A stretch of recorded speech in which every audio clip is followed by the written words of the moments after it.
আগের দিন যে ছড়াটা পড়ছিলাম আজকে তার পরের অংশটা পড়ব।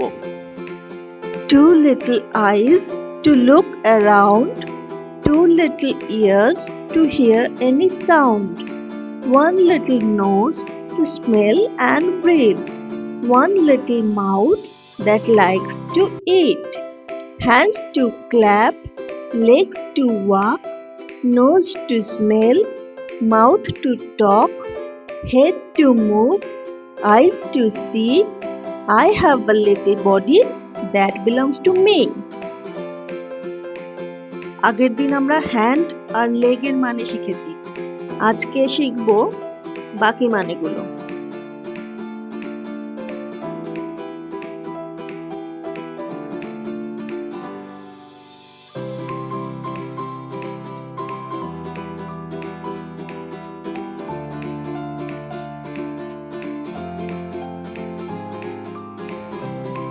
এবার বই দেখে ছড়াটা খাতায় লেখো।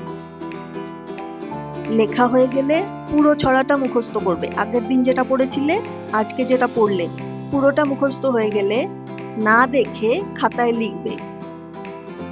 পরের দিন ক্লাস শুরু হওয়ার আগে যেন পুরো ছড়াটা মুখস্থ হয়ে যায়।